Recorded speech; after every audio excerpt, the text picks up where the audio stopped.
প্রত্যেকের জন্যই একটা আপডেট দেওয়ার জন্যই আমি আবার বেসিক্যালি ভিডিওটা করছি। তো প্রত্যেককে বলবো একটু গুরুত্বপূর্ণ আপডেট, যেটা একটু তোমরা প্রত্যেকে ভালো করে শোনো। তো যাদের যাদের অর্ডার নেওয়া হয়ে যায়, তো তাদেরকে আমি বলে দিই যে হ্যাঁ, প্রোডাক্টটার পেমেন্ট আমি পেয়ে গেছি বা 1 উইক লাগবে। তার সত্ত্বেও আমি দেখি কিছু ক্লায়েন্ট আমাকে কন্টিনিউ কল করতেই থাকে, কেউ কেউ মেসেজের পর মেসেজ করতে থাকে। মেসেজ যদি আমি ব্যস্ততার কারণে সিন না করতে পারি, সেখানে তারা তাদের মন মতন মন্তব্য করতে থাকে।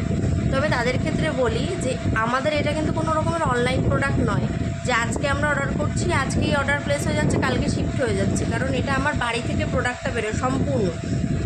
হয়তো তোমরা যেদিনকার আমাকে পেমেন্টটা করলে তার আগের দিন অলরেডি আমাদের এক লটের প্রোডাক্ট বেরিয়ে গেছে।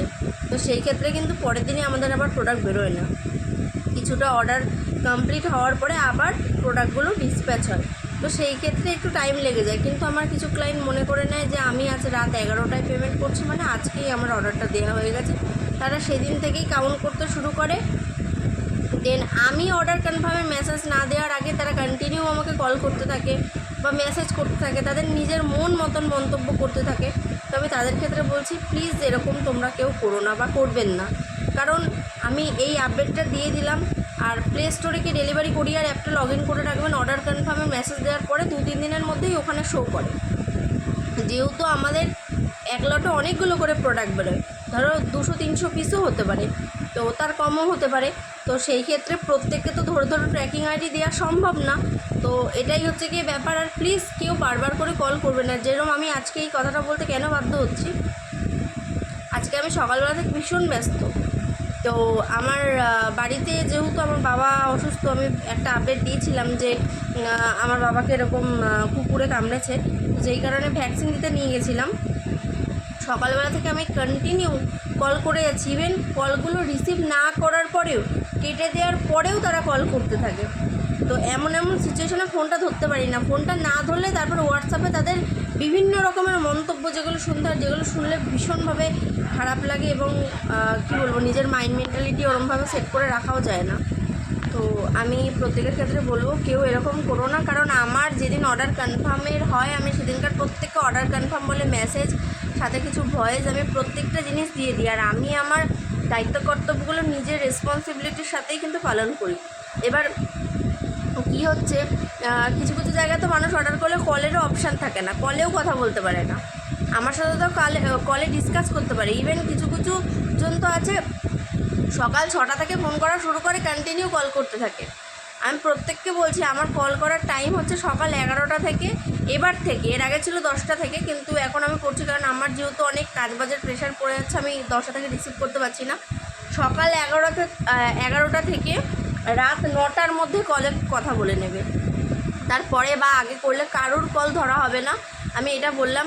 আর এরপরেও যদি দেখি যে তোমরা এরকমভাবে জিনিসগুলো করছো, এতবার বলে দেওয়ার সত্ত্বেও, যারা আমার পুরনো ক্লায়েন্ট রয়েছে বেসিক্যালি, আর ফেসবুকে তো আপডেটটা দেয়াই থাকছে, তাহলে কিন্তু আমি আমার কলের অপশানটা বন্ধ করে দিতে বাধ্য হব। এবার ভীষণ রকমের প্রবলেম হয় আমার, কারণ বাড়িতে অসুস্থতা থাকার কারণেও, তারপরেও যখন আমি বলি যে আমি ব্যস্ত আছি, তারপরেও এমন কিছু কিছু কুরুচিকর মন্তব্য করে না তারা। আমি কি বলবো, যারা যারা আমার ক্লায়েন্ট রয়েছে জানে যে আমাকে যদি কেউ 10 টাকাও বেশি দেয় না, আমি তাকে দিয়ে দিই। তার সত্ত্বেও তারা না জেনে বুঝেই কাউকে বিচার করতে শুরু করে দেয়, নানান ধরনের কথা। আমি সেসবগুলো বললাম না, আর তো ছেড়েই দিলাম এই জিনিসগুলো। তার মধ্যে আরও একটা জিনিস বলি, এগুলো আজকে আমি বাধ্য হয়ে বলছি, আমি এতদিন কখনো এরমভাবে বলিনি।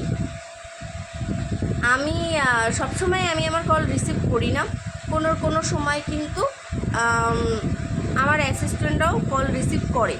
তো সেই ক্ষেত্রে আমার সাথেই কথা বলে নিয়ে তোমাদের প্রোডাক্ট নিতে হবে এমনটা নয়, ঠিক আছে? কারণ আমার অ্যাসিস্ট্যান্টরাও জানে হয়তো আর কয়েকদিন পর থেকে আমি নিজেও কল রিসিভ করতে পারবো না, ঠিক আছে? তো আমার অ্যাসিস্ট্যান্টরাই কথা বলে দেবে। তো দিদির সাথে কথা বলেই প্রোডাক্ট নিতে হবে এরকম কোনো মানে নেই। সেরকম ক্রিটিক্যাল কোনো প্রবলেম হলে আমি অবশ্যই তাদের সাথে কথা বলে নিই হোয়াটসঅ্যাপে, বাট সবসময় কিন্তু আমি কলে কথা বলতে পারবো না। তো এই জিনিসটা বলে নিলাম। আর আমার ক্লায়েন্টকেও আমার অ্যাসিস্ট্যান্টকেও যেন এই জিনিসগুলো নিয়ে ফোর্স না করা হয় যে দিদির সাথে কথা বলে নেব, দিদির সাথে কথা বলে নেব, এরকম কোনো ব্যাপার নেই, ঠিক আছে? যদি সিরিয়াস কোনো প্রবলেম হয় সেও আমাকে জানায়, আমি দরকার পড়লে তাকে ব্যাক করে নেবো। যেটুকু আপডেট দেওয়ার, যারা যারা বুকিং করতে চাইছো অবশ্যই আমার স্ক্রিনে দেওয়া নাম্বারে বুকিং করো। আর যারা গোবরডাঙ্গা থেকে আমার প্রোডাক্টগুলো নেবে অবশ্যই তোমরা 28 তারিখের পরে আমার সাথে কন্ট্যাক্ট করো। রাধারানীর শপটা যেখানে দোকান ছিল সেখানের উল্টো সাইডে হচ্ছে, আমি ফুল ডিটেলস তোমাদের দিয়ে দেবো। তো 28 তারিখের পরে তোমরা আমার সাথে কন্ট্যাক্ট করে নাও। সবাইকে এটুকু আপডেট দেওয়ার। তবে সুস্থ থেকো, ভালো থেকো, আর যেগুলো বললাম অবশ্যই এগুলো একটু পালন করার চেষ্টা করো, নাহলে আমাকে ভীষণভাবে প্রবলেমে পড়তে হচ্ছে।